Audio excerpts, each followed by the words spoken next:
Hey everyone and welcome. In this video we take a look at an article regarding the axing of Andrew Neil's show and the BBC's vain attempt at hiding the truth about it. It also accidentally reveals a huge flaw in the future of the BBC in my opinion, and its desperate attempts to survive people stopping paying the licence fees by the hundreds of thousands a year. This is ridiculous to the extreme, and Andrew, as you can imagine, went on a one-man crusade to expose the BBC's lies about why. We also take a look at the public's reaction, which is quite comical.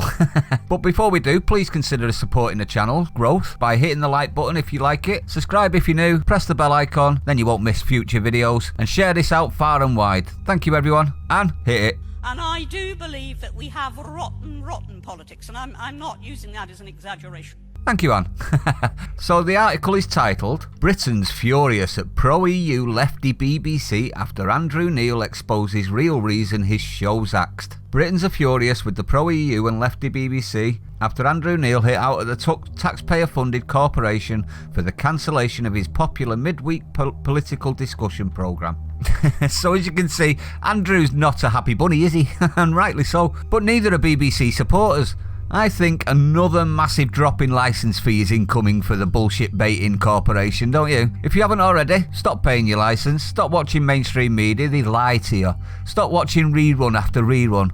Tell them you don't watch the TV anymore. It's now up to them to prove otherwise. Let's read. Fury erupted after the outspoken presenter revealed why the Andrew Neil show should not be returning to TV screens. Mr. Neil told a follower on Twitter, the BBC said it could come back if I accepted a new late afternoon time in the BBC Two schedule, but BBC Two bosses did not want it back at 7 PM. I declined the new time, so the show was cancelled. So effectively, they wanted to remove him from the main channel, put him on the secondary channel, obscurify him, and change his normal time as well, even though this is one of the biggest shows that the BBC have. But Express.co readers reacted angrily to the news, saying the BBC didn't want to air a fair programme that sought the truth on their TV screens. Now, I'm not too sure if Andrew Neil does actually fall into that category, but he is one of the last bastions of journalism, i.e. he will press when needed, he will look for the story rather than just listen to Twitter, etc, etc. And they've effectively silenced him, haven't they? Why? Probably because the BBC don't agree with his side of things anymore. There's no place for liberal in the BBC, is there? One said, the BBC doesn't want a fair programme. They only want people who agree with their pro-EU lefty views. I never watch the BBC now, and I fully agree, I don't either. They have become a political party unless they've done something stupid and I'll look at it up in the online. I don't pay a licence fee. And push their angle all the time, no matter what the discussion is about. Their presenters try to manoeuvre their guests into saying something that they can use to make a political point. Gotcha moments. That's exactly what it is. This comment hit the nail right on the head, hasn't it? This is exactly what the problem is with the media at the moment. It's all gotcha moments. They just want to force you into a corner to say something so that they can feel all high and mighty when they tear your entire career down. Another said, I hope the BBC loses all its viewers and folds up. I think that's a very big possibility, and I'll tell you why at the end. It no longer has the love and respect it once had. That was quite a while ago, to be honest. The love and the respect went quite a while ago as well. Others said the move was due to the fact Mr. Neil did not fit the BBC's agenda. That's exactly what it is, isn't it? One said, the end of freedom of speech. The end? The end? Freedom of speech was ended when Blair was in with the 3 laws that he brought in to bring in hate speech and offensive words. That's when free speech ended in this country, not because of a journalist getting sacked. Sack the BBC leadership, replace all the biased illiberals. A Facebook user posted, Andrew Neil, great journalist. Maybe not great, but he is the best, one of the best we've got. No wonder the biased BBC wanted him out. He does not suit their agenda. Another, seems like the people are waking up, doesn't it? Another added, of course they don't want people like Andrew Neil, he doesn't fit their biased rhetoric. While some call for the BBC to be privatised and the licence fee to be abolished, saying, it's time the BBC was privatised. It is such an out-of-date system now with its biased reporting and sky-high salaries. It's time that the TV tax was abolished and the BBC was in the real world. I fully agree with that. But what say you? Let me know in the comments. It comes just weeks after Mr Neil revealed the BBC had made a huge blunder when reporting on the departure of his show from TV screens. Yeah, they tried to make out it was because of cuts, didn't they? They said nothing about the fact that they wanted to downgrade him to another channel, and he said no. The political correspondent said the end of the Andrew Neil show had nothing to do with cuts to the corporation, despite reports on the BBC's own news site claiming the programme was one of the casualties of its cuts. Mr Neil hit back after the BBC news site reported his show would disappear from TV screens as part of cuts made to the taxpayer-funded organisation, including the axing of 520 jobs.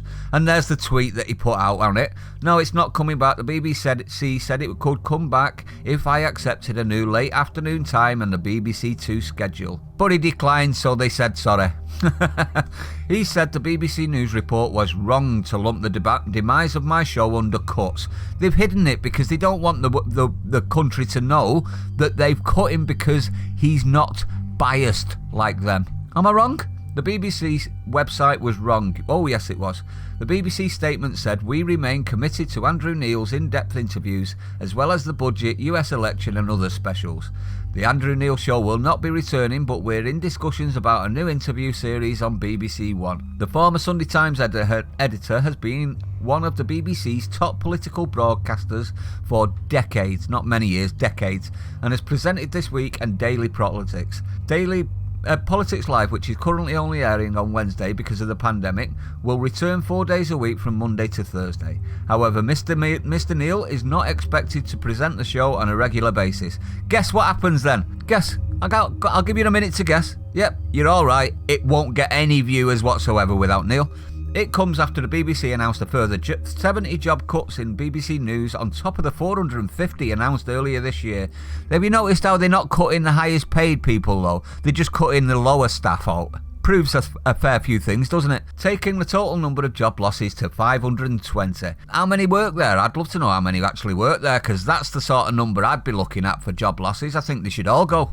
Every single one of them, and I think privatisation of it would do that, would it not? Try and compete with Netflix, BBC, I dare you.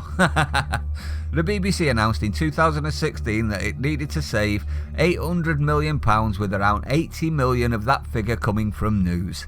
Not going to happen. The corporation has since announced plans to reduce its pool of protesters while more correspondents... Protesters? Freudian slip, wasn't it? Quite true. Pool of protesters. I actually should have said presenters, but it is quite true, isn't it? Journalists, as we know, are all activists now, so it wouldn't surprise me if they protest, while more correspondents will increasingly be asked to work across a range of content. Victoria Derbyshire BBT2 programme has been axed, and it was previously announced that Newsnight, 5 Live and Today would be affected as part of cost-cutting plans and an effort to reach the young. Can I just say, Newsnight, 5 Live, Today, Victoria Derbyshire, you won't be missed.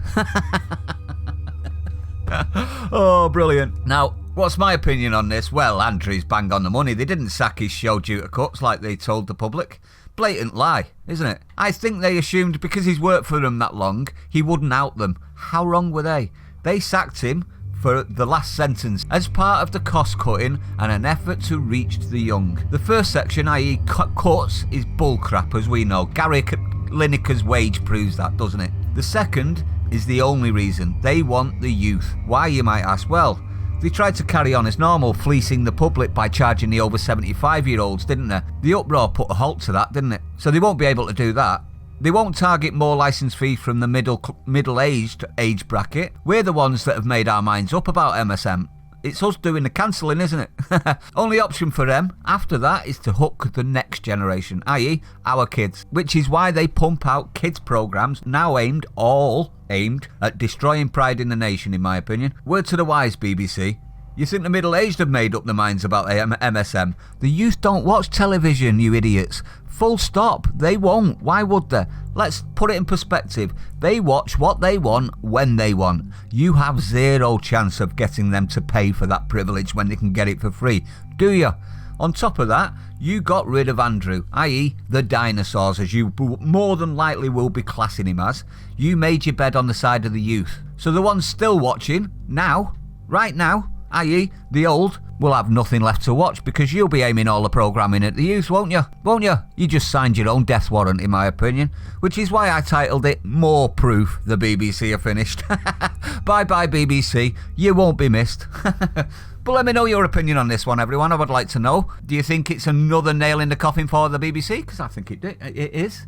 I think it was a vastly stupid move to remove one of their biggest programme presenters in regards to Andrew Neil. I don't agree with him on everything, by far from it. But he is the closest thing we have in this country now to an actual journalist, in my opinion. Prove me wrong in the comments. Thanks everyone that tuned in. Stay safe, everyone. I'll see you on the next one.